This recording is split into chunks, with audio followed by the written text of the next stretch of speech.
मैं एक बार पुनः आपके समक्ष हाजिर हूँ लेकर के एक नया कौशल, पुनर्बलन कौशल, रेनफोर्समेंट स्किल्स।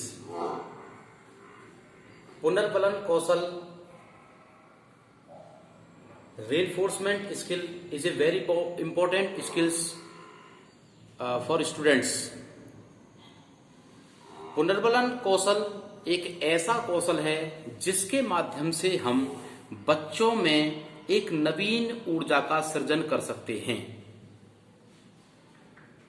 पुनर्बलन कौशल का प्रयोग कक्षा में इसलिए किया जाता है कि जो बच्चे पढ़ने में अच्छे हैं उनको हम प्रोत्साहित करें और जो पढ़ने में कमजोर हैं उनको हम नकारात्मक पुनर्बलन देकर के उन्हें पढ़ने के लिए प्रेरित करें।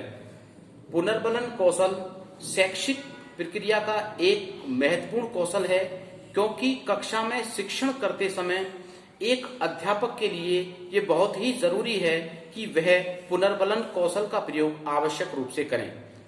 आज इसी कौशल के रूप में मैं आपके समक्ष प्रस्तुत हूं कि किस तरीके से आप पुनर्बलन कौशल का प्रयोग करके छात्रों को मोटिवेट कर सकते हैं, छात्रों को प्रेरित कर सकते हैं, छात्रों को शिक्षा ग्रहण करने के लिए तत्पर उत्सुक कर सकते हैं।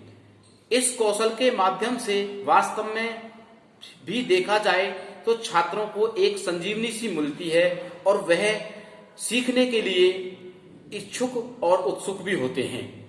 पुनर्बलन कौशल का प्रयोग करने के लिए हमें कुछ घटक हैं, इनका ध्यान रखना पड़ेगा। जैसे पहला है सकारात्मक शाब्दिक कथनों का प्रयोग।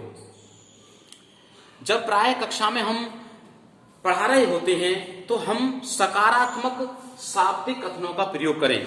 मान लीजिए जैसे किसी बच्चे से हमने प्रश्न पूछा और उसने हमें उत्तर दिया, तो हम उसे सकारात्मक शाब्दिक यानी बोल करके शाबाश, वेरी गुड, बहुत अच्छे, एक्सीलेंस, वेरी एक्सीलेंस, मतलब कुछ भी बोलकर उसको मोटिवेट करें। उसे भी लगे कि मैंने प्रश्न का उत्तर दिया है तो मुझे पूरी क्लास में शाबाशी मिल रही है, तो वो बच्चा और निश्चित ही तौर पर अपने आप को और सृजनशील बनाएगा और शिक्षा ग्रहण करने के लिए और एग्रेसिव होगा, उत्सुक होगा, जागरूक होगा। दूसरा पॉइंट है सकारात्मक अशाब्दिक कथनों का प्रयोग।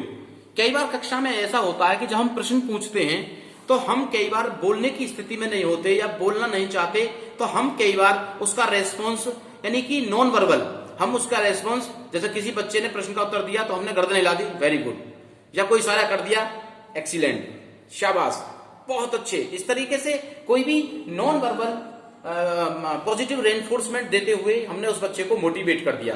यानी इसमें बोलते नहीं है बल्कि किसी भी सिग्नल के माध्यम से हम ऐसा लगता है बच्चे को कि मुझे मोटिवेशन मिला है। तीसरा है विद्यार्थियों का उत्साह बढ़ाया जाना चाहिए। जब हम पुनर्बलन कौशल दे रहे होते हैं तो उससे दूसरे बच्चों को भी ये लगता है कि हम भी अगर प्रश्न का उत्तर देंगे तो हमें भी मोटिवेशन मिलेगा और हमें भी क्लास में शाबाशी मिलेगी। देखिए, आप भी जानते हैं कोई भी इंसान ऐसा नहीं है कि जो अपने बुराई सुनना पसंद करता हो, चाहे वो छात्र हो चाहे कोई व्यक्ति हो। हर व्यक्ति, छात्र यही चाहता है कि मेरी तारीफ हो, मुझे अच्छा कहें। तो कक्षा में भी छात्रों में एक उत्सुकता होती है कि टीचर मेरा नाम लेकर प्रश्न पूछे, मैं उसका उत्तर दूं और मुझे कक्षा में शाबाशी मिले। तो इसलिए हमें विद्यार्थियों का उत्साह वर्धन करते रहना चाहिए पुनर्बलन कौशल के माध्यम से। नेक्स्ट है छात्रों के उत्तर को श्यामपट्ट पर लिखना। पुनर्बलन कौशल का यह बहुत ही महत्वपूर्ण घटक है। हमें प्राय क्या करना चाहिए कि जो बच्चे ने प्रश्न दिया है हम उसको रेनफोर्समेंट देने के बाद उसके प्रश्नों के उत्तर श्यामपट्ट पर लिख दें। श्यामपट्ट पर लिखने के पश्चात क्या होता है, उस स्टूडेंट जिसने उत्तर दिया है उसको भी लगता है कि ये मेरे द्वारा दिया गया उत्तर है, जो कि अध्यापक ने लिखा है। उसको अंदर से बहुत ही प्रसन्नता मिलती है और ये साइंटिफिक साइकोलॉजिकल रीजन भी है। दूसरे बच्चे भी ये चाहेंगे कि हम भी उत्तर दें तो हमारे उत्तर भी श्यामपट्ट पर लिखे जाएं। तो ये बहुत ही जरूरी है कि जब भी कक्षा में छात्रों से प्रश्न पूछे जाएं तो उन प्रश्नों का उत्तर आप निश्चित ही श्यामपट्ट पर अवश्य लिखें, ताकि बच्चों में एक प्रसन्नता होती है और उत्सुकता होती है और जागरूकता बढ़ती है कि मेरे द्वारा दिया गया उत्तर श्यामपट्ट पर इंगित किया गया है। उसी पुनर्बलों की संख्या, हमें ये ध्यान रखना चाहिए कि पुनर्वलन ऐसा ना हो कि हम कक्षा में 30-35 मिनट पुनर्वलन ही देते रहें, पुनर्वलन ही देते रहें, पुनर्वलन ही देते रहें। इसमें ऐसा ना हो कदापि का लग रहा है कि पूरा पीरियड पुनर्वलन में ही चला गया। तो हम इस चीज का अनुपात का ध्यान रखेंगे कि पुनर्वलन कब, कहां और कैसे दिया जाना चाहिए। मान लीजिए एक ही स्टूडेंट से हम लगातार पूछते जा रहे हैं, तो एक बार उसको कह दिया, तो इस चीज का ध्यान रखेंगे पुनर्वलनों की संख्या किस तरीके से पुनर्वलन दिया जाए। ऐसा ना हो कि हम पूरे दिन क्लास में पूरी पीरियड में ही पुनर्वलन देते रहें।